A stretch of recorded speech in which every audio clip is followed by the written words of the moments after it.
ఎక్కితే ఫ్లైట్ ఎక్కితే నలుగురు కూర్చొని ఇంతకుముందు అరే అదేంది ఇదేంది వింతల గురించి మాట్లాడుకుంది. ఇప్పుడు కాంగ్రెస్ ప్రభుత్వం గురించి, రేవంత్ రెడ్డి గారి మంత్రివర్గం గురించి, పరిపాలన గురించి అరే అందరు పోతున్నారంట ప్రగతి భవన్కి, అందరు పోతున్నారంట సచివాలయానికి, అందరు కలుస్తున్నారంట ముఖ్యమంత్రి గారిని, అందరు కలుస్తున్నారంట మంత్రి గారిని. ఇంతకంటే ఆనందం ఏం కావాలండి?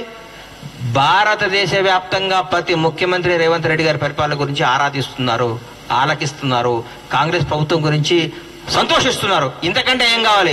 మేము రాబోయే 10 ఏళ్ళు పరిపాలించడానికి ఈ 2 రోజులు అన్నం ఇక్కడ మెతుకు పుట్టుకుంటే చాలు కదా, అన్నం ఉడికిందో లేదు, ఈ 60 రోజులు పరిపాలన చాలు. మేము రాబోయే 10 ఏళ్ళు అధికారంలో ఉండటానికి చెప్పడానికి గర్వంగా చెప్తున్నాం మేము, అంతే.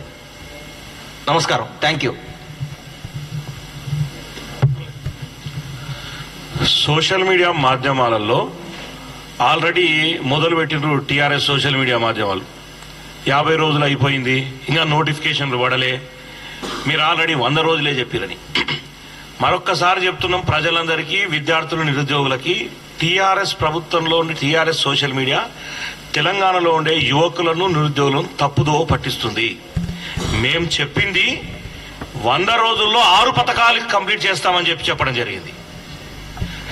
ఉద్యోగ నోటిఫికేషన్లు జూన్ 2వ తారీఖు వేస్తాం, సెప్టెంబర్ 17 వరకు మీ అందరికీ ఉద్యోగాలు వచ్చే బాధ్యత మేము తీసుకుంటాం. మా ముఖ్యమంత్రి చెప్పిన మాట అది, ఎలక్షన్ లో మేము చెప్పిన మాట అది. అన్ని ఉద్యోగాలు ఈ ఏకకాలంలో 2 లక్షల మంది విద్యార్థులకు ప్రభుత్వ ఉద్యోగాలు వచ్చే అవకాశం ఉంది. కాబట్టి దయచేసి టీఆర్ఎస్ సోషల్ మీడియా చెప్పేది కానీ, టీఆర్ఎస్ నాయకులు కానీ దయచేసి ఇందాక గణేష్ అని చెప్పినట్లు వాళ్ళకి సచివాలయంలో పోయి మంత్రులను కలుస్తుంటే, ముఖ్యమంత్రిని డైరెక్ట్ ప్రజలు కలుస్తుంటే తట్టుకోలేకపోతున్నారు. వాళ్ళు సొంత ఇంటిలాగా భావించారు సచివాలయాన్ని.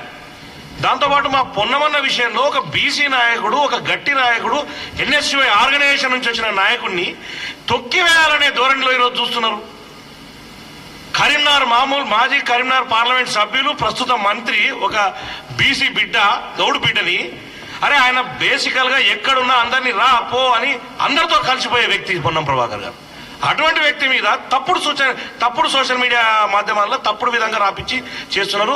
దీన్ని ఎవరు ప్రజలు హర్షించరు. మరి చెప్తున్నాం, విద్యార్థులకు, నిరుద్యోగులకు ఒకటే చెప్పదలుచుకున్నాం, బరాబర్ జూన్ 2వ తారీఖు మీరు అందరూ ఇన్స్టిట్యూట్లకు పోయి చదువుకోండి.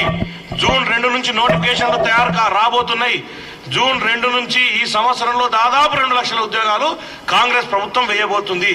ఎంపీ ఎలక్షన్స్ ముందు తప్పుబో పట్టించే ధోరణిలో టీఆర్ఎస్ నాయకులు మాట్లాడుతున్నారు.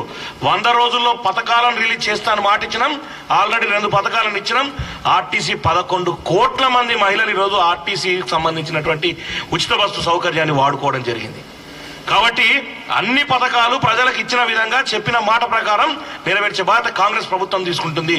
కాంగ్రెస్ ప్రభుత్వం మీకు అండగా, ప్రజలకు అండగా ఉంటుంది. ఇది ప్రజా ప్రభుత్వం కాబట్టి తప్పుడు సమాచారాన్ని ప్రజల్లోకి తీసుకుపోయే సోషల్ మీడియాను ఎక్కడక్కడ ఖండించాల్సిన బాధ్యత ప్రజల మీదనే ఉంది.